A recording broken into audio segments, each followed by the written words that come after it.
राष्ट्रीय अध्यक्ष जेपी नड्डा का छत्तीसगढ़ दौरा, कार्यक्रमों का किया जाएगा आयोजन, आगमन को लेकर तैयारियां शुरू।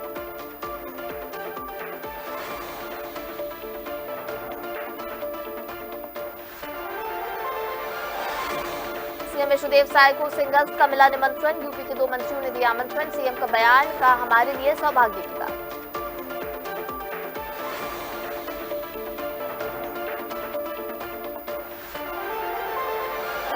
प्रयागराज तक चलेगी स्पेशल ट्रेन, धार्मिक यात्रियों को मिलेगी सुविधा, स्पेशल ट्रेनों का किया जाएगा परिचालन।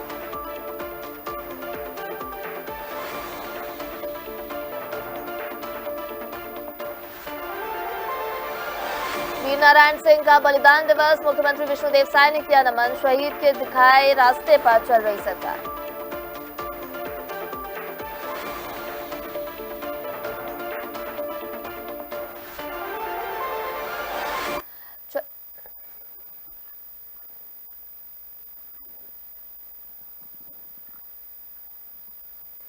नमस्कार, छत्तीसगढ़ बुलेटिन देख रहे हैं आप, मैं हूं आपके साथ सृष्टि सिंह। इसी के साथ अब बढ़ते हैं खबरों की ओर। छत्तीसगढ़ के मुख्यमंत्री विष्णुदेव साय ने यूपी में होने वाले सिंगल्स को लेकर कहा, प्रयागराज में पवित्र महाकुंभ मेला 2025 का आयोजन हो रहा है और छत्तीसगढ़ के लिए बड़ा सौभाग्य का विषय है कि उत्तर प्रदेश के मुख्यमंत्री योगी आदित्यनाथ ने अपनी सरकार के 2 मंत्रियों को भेजा है और उन्होंने हमें निमंत्रण दिया है। उन्होंने पूरे छत्तीसगढ़ को आमंत्रित किया है, यह हमारे लिए सौभाग्य की बात है।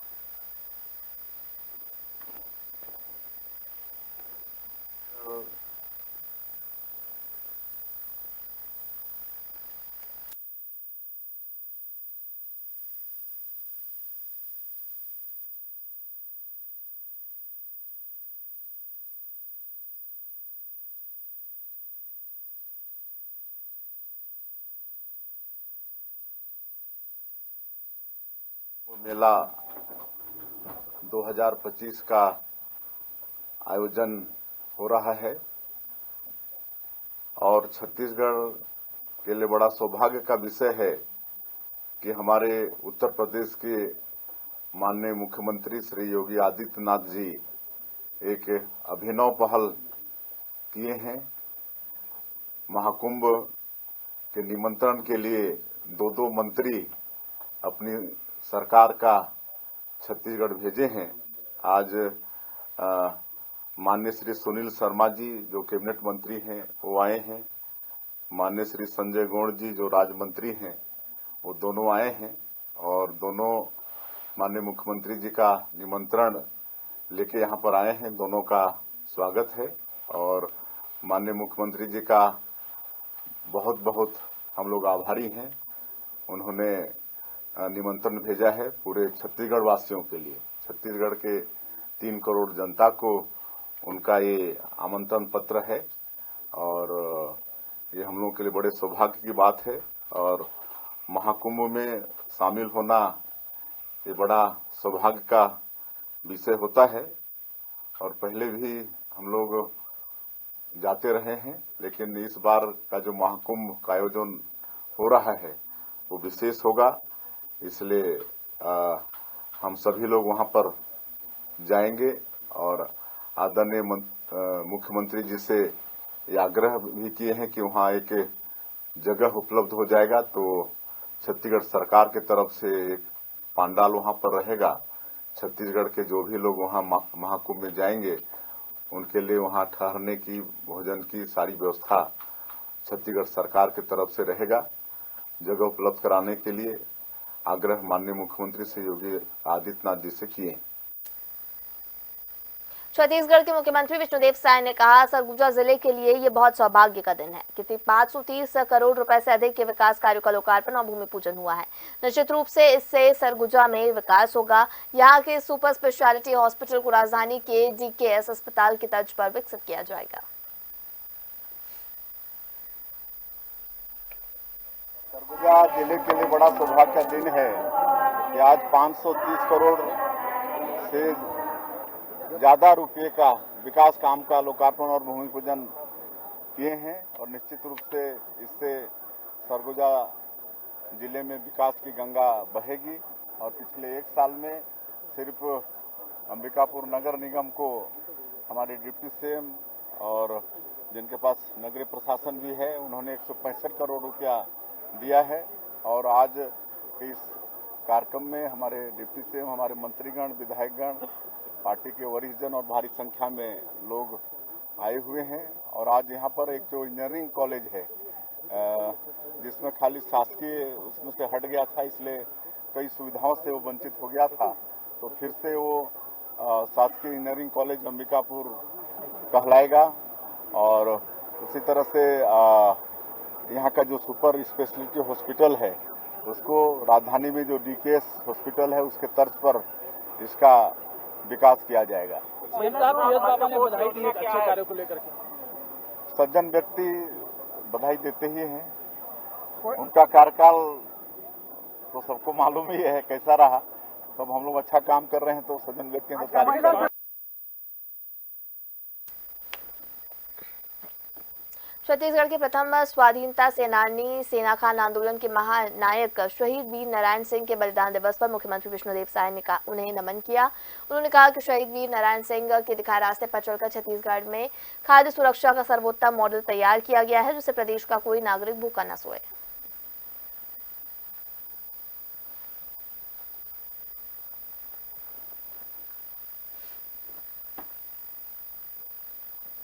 खबर रायपुर से है, जहां बीजेपी के राष्ट्रीय अध्यक्ष जेपी नड्डा 13 दिसंबर को 1 दिवसीय प्रवास पर छत्तीसगढ़ आ रहे हैं। उनके आगमन को लेकर प्रदेश भाजपा ने तैयारियां शुरू कर दी है।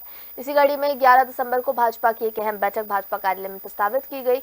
सूत्रों की माने तो इस बैठक में फिलहाल कोर ग्रुप के पदाधिकारियों को ही आमंत्रित किया गया है। इसमें नड्डा के कार्यक्रमों को लेकर विचार विमर्श होगा। वहीं संगठन चुनाव के मद्देनजर कुछ निर्णय हो सकते हैं। वहीं जेपी नड्डा भाजपा संगठन की प्रदेश इकाई के कामकाज और राज्य सरकार के कार्यों की जानकारी भी ले सकते हैं।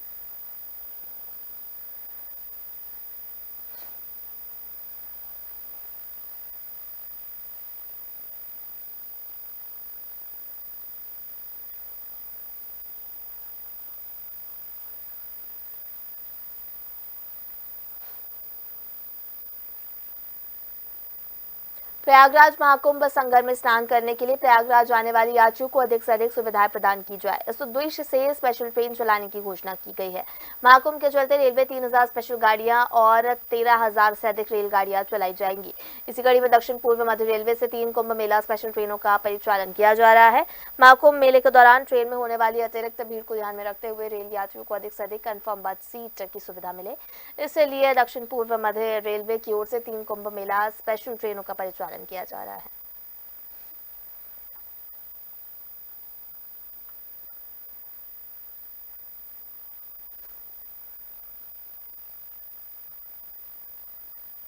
मुख्यमंत्री विष्णुदेव साय चिलमिरी को करोड़ों की सौगात देने जा रहे हैं। इस अवसर पर डिप्टी सीएम अरुण साव, प्रभारी मंत्री राम विचार नेताम, स्थानीय विधायक मनीन्द्रगढ़ के श्याम बिहारी जायसवाल भी मौजूद रहेंगे। बता दें, मुख्यमंत्री विष्णुदेव साय लाल बहादुर शास्त्री स्टेडियम में सभा को संबोधित करेंगे और इस दौरान 31 करोड़ 43 लाख रुपए की योजनाओं का लोकार्पण और 17 करोड़ 82 लाख रुपए के विकास कार्यों का भूमि पूजन करेंगे। इन परियोजनाओं से क्षेत्र की आधारभूत संरचना मजबूत होगी और नागरिकों को नई सुविधाएं मिलेंगी। वहीं जिलेवासियों में मुख्यमंत्री के दौरे को लेकर उत्साह है।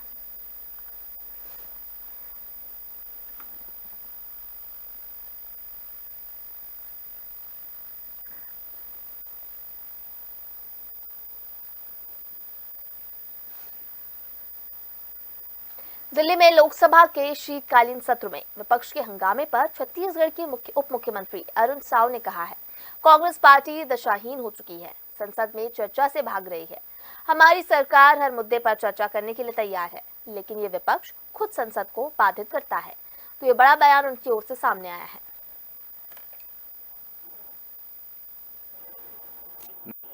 देखिए, कांग्रेस पार्टी आज दिशाहीन हो चुकी है, नेतृत्व विहीन हो चुकी है, संसद में चर्चा से भाग रही है, नए नए विषय लेकर आएंगे और भाग जाने का काम ये कांग्रेस पार्टी कर रही है। हमारी सरकार, केंद्र की सरकार हर मुद्दे पर चर्चा करने को तैयार है, लेकिन ये खुद ही संसद को बाधित करेंगे और पब्लिक के बीच में आकर बोलेंगे हम इस विषय पर चर्चा करना चाहते हैं, इस विषय पर चर्चा करना चाहते हैं। और जहां तक चाइना की बात है, तो चाइना से राहुल गांधी कैसे काम करते हैं ये पूरा देश ने देखा है, जानता है। प्रदेश के पूर्व डिप्टी सीएम टीएस सिंहदेव राष्ट्रीय राजमार्ग कटनी से गुमला की ओर जाने वाली सड़क का निरीक्षण करने पहुंचे। आपको बता दें, पिछले 4 महीनों से अंबिकापुर शहर पहुंच राष्ट्रीय राजमार्ग 43 सड़क में बड़े बड़े गड्ढे होने की वजह से राहगीरों सहित शहरवासियों को आए दिन परेशानियों का सामना करना पड़ रहा है, जिसको लेकर कांग्रेस के पदाधिकारियों द्वारा पिछले दिनों नेशनल हाईवे 43 सड़क पर टायर जलाकर चक्का जाम किया गया, जिसके बाद से ही अधिकारियों के सड़क बनाने के आश्वासन के बाद चक्का जाम खत्म किया गया है। इधर सड़क की गुणवत्ता को लेकर पूर्व डिप्टी सीएम ने सड़क का निरीक्षण कर कहा है कि आने वाले 6 महीनों में सड़क उखड़ जाएगी तो जनता का पैसा बर्बाद होगा। वादी बाबा ने मेरे को भेजा, कल रात को ही फोन किया, उन्होंने कहा कि जाके देखिए वहाँ आप हैं अंबिकापुर में, तो काम हो रहा है, कैसा हो रहा है। वैसा पहले मुझे लग रहा था कि रोड का काम चालू हो गया, लेकिन अभी दिख रहा है कि ये पैच रिपेयर करके राहत पहुंचाई जा रही है। और एनएच के माध्यम से काम नहीं हो रहा है, पीडब्ल्यूडी के माध्यम से काम हो रहा है। एनएच की सड़क है, वो चिंता अभी भी बनी हुई है कि एनएच के माध्यम से फंड्स उपलब्ध नहीं कराए जा रहे हैं। ये मजबूरी में जो जन का एक दबाव बना, मीडिया ने इस बात को उठाया और साथियों ने इस बात को उठाया, बहुत परेशान रहे नागरिक इस पिछले 3-4 महीने में। तो अब जाके कम से कम ये पैच रिपेयर हो रहा है। ये भी मान के चलिए, आज के दिन ही नोट कर लेना चाहिए, लिख लेना चाहिए कि ये 6 महीने का काम है। जैसे बारिश आएगा ये रोड फिर वैसे का वैसा होने वाला है। तो एनएच अपनी जवाबदारी से पीछे ना हटे। तात्कालिक या काम चलाओ काम से राहत नहीं मिलेगी, लंबे समय की राहत नहीं मिलेगी। अच्छी सड़कें बनते हम और जगह देख रहे हैं। आज रायपुर से अंबिकापुर आते हैं तो आम बात है कि 4.5 घंटे में आदमी पहुंच जा रहा है, बहुत लगा तो 5 घंटे। राइडिंग क्वालिटी रोड की संतोषजनक है, अच्छी है, झटके नहीं लग रहे कहीं कहीं, जो भी बात हो। उसके बाद में एकदम से ये स्थिति आप देखिए तो ये सीधे तौर पे एनएच के माध्यम से यहाँ की आवश्यकताओं को अनदेखा किया जा रहा है। प्रदेश में इन दिनों पुरानी सरकार की महत्वाकांक्षी योजना राजीव मैदान युवा क्लब को लेकर राजनीतिक बयानबाजी जोरों पर है। स्वास्थ्य मंत्री श्याम बिहारी जायसवाल ने मीडिया से चर्चा करते हुए राजीव युवा मैदान क्लब को लेकर कांग्रेस पर निशाना साधा है और कहा, अगर राजीव मैदान युवा क्लब को बंद करने से अपराध बढ़ रहे हैं तो क्या कांग्रेस राजीव मैदान क्लब में अपराधियां पाल रही है? प्रदेश की जनता और युवा राजीव मैदान क्लब योजना बंद होने से खुश है। ये योजना भ्रष्टाचार का अड्डा था। और क्या कहा है स्वास्थ्य मंत्री ने, आप भी सुनिए।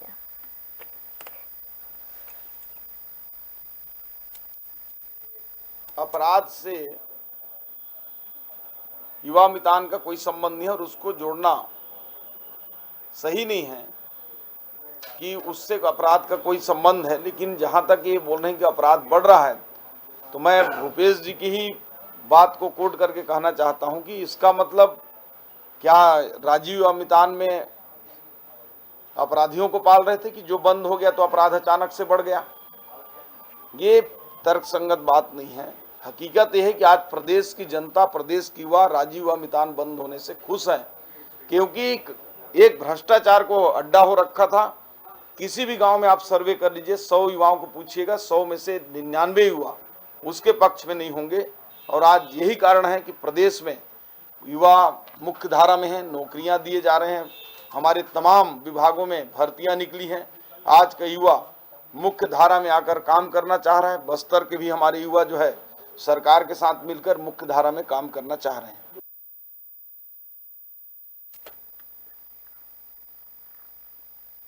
अस्थायी जिला चिकित्सालय के लोकार्पण और भूमि पूजन को लेकर पूर्व विधायक गुलाब कमरू का बयान सामने आया है। अस्थायी सरकार पर हमला करते हुए कहा है, न अस्पताल बचवा, न आदिवासी सुरक्षित है, न महिला सुरक्षित है, न ही जवान सुरक्षित है, न तेंदुआ सुरक्षित है। प्रदेश की स्थिति खराब है।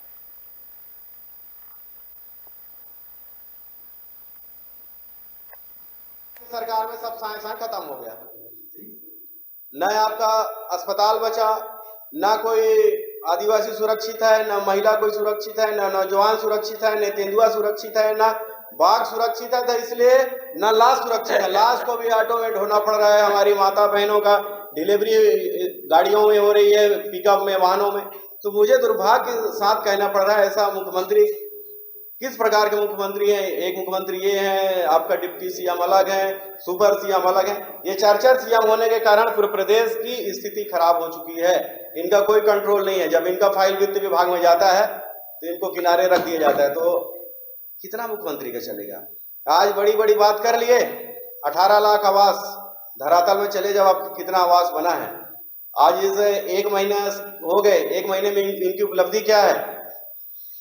राजीव गांधी विधान बंद किए, मनरेगा का 150 दिन था 100 दिन में आ गया, मनरेगा का मजदूरी कम हो गया, आवास का पैसा 10,000 रुपये कम हो गया, हमारे जो संस्कृति तीज पर्व के लिए जो पैसा मिलता था वो कम हो गया, सारी चीज में कटौती हो गया। बिजली विभाग आपका देख लीजिए किस तरह से हाल हो गया है। बिजली विभाग में अब कौन सा मीटर लगने वाला आपको पता ही है ना, गांव वाले हमारे किस तरह से स्मार्ट मीटर लगने वाला है, तो किस तरह से परेशान होंगे। अब इनके पास क्या है, 1 साल में न पैसा है, न कोई योजना है, न कोई प्लान है, कहीं है नहीं। इसलिए जाके हमारी जो कांग्रेस की सरकार थी पुरानी, उसको फीता काट रहे हैं, तो उसको लोकार्पण कर रहे हैं। जैसे केल्हारी में जाके ATM चालू कर रहे हैं, फिर अभी जाके केल्हारी में SDM कार्यालय का भूमि पूजन किए हैं, हमारे शासन के काल का भूमि पूजन किए हैं। 4 महीना हो गया अभी तक प्रारंभ नहीं हुआ, ये स्थिति है। इसलिए खबर छत्तीसगढ़ से है, जहां महासमुंद जिले में धान खरीदी केंद्रों के प्रभारियों ने जिला कलेक्टर को ज्ञापन सौंपकर खरीदी बंद करने की चेतावनी दी है। बता दें, समितियों में धान का उठाव नहीं होने से व्यापक मात्रा में धान जमा हो गई, जिसके चलते 10 दिसंबर तक उठाव नहीं होने पर खरीदी बंद करने की चेतावनी दी गई।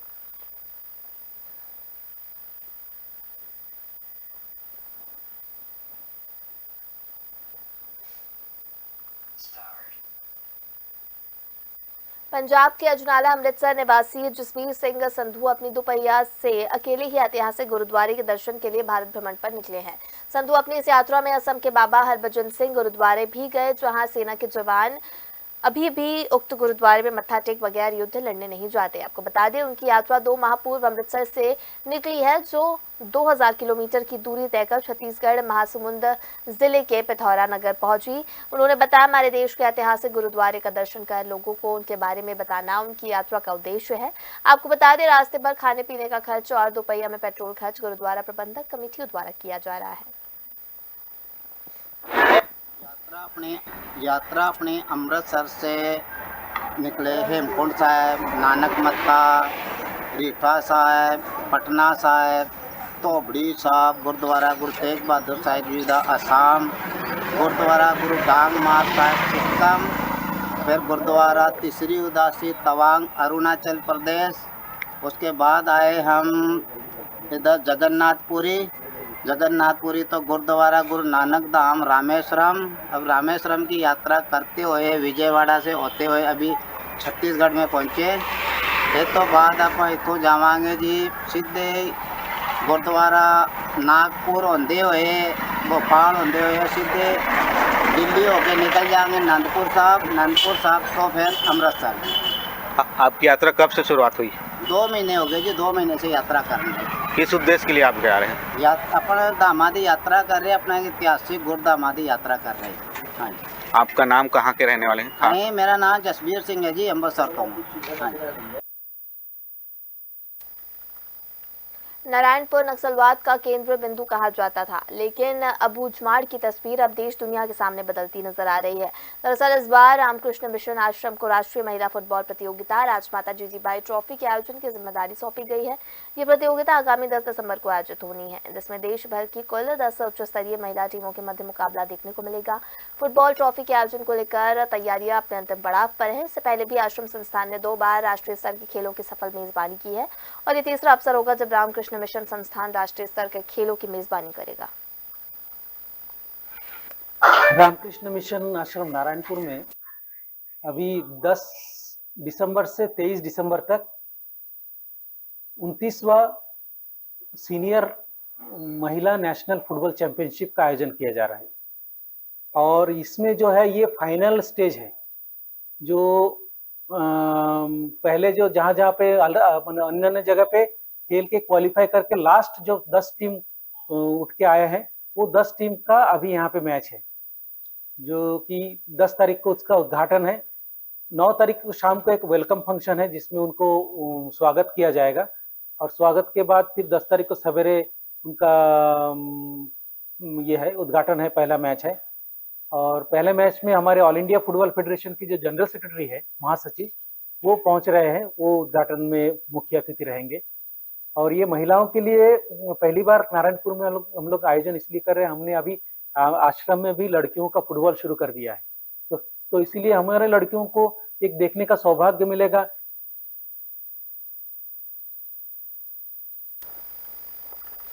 एमसीबी जिला मुख्यालय में पानी का समाज के सैकड़ों लोग ने कलेक्ट्रेट पहुंचकर प्रधानमंत्री के नाम ज्ञापन सौंपा और अपने ज्ञापन में मांग की कि हमें अनुसूचित जनजाति में पहले की तरह शामिल किया जाए। वहीं कहा गया कि 8 दिसंबर 1971 को पानी का समाज को अविभाजित मध्य प्रदेश में आरक्षण में था। समाज के लोगों ने कहा हमारे समाज के लिए अगर कोई कठोर कदम उठाना पड़ेगा तो उठाएंगे और अपने पानी का समाज को हम शामिल जरूर करवा के मानेंगे।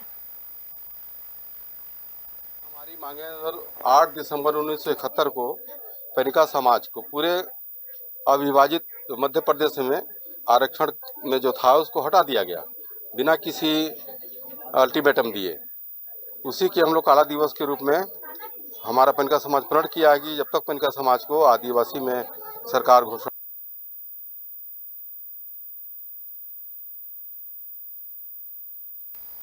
छत्तीसगढ़ बुलेटिन में फिलहाल इतना ही। मुझे दीजिए इजाजत, आप देखते रहिए DNN। नमस्कार।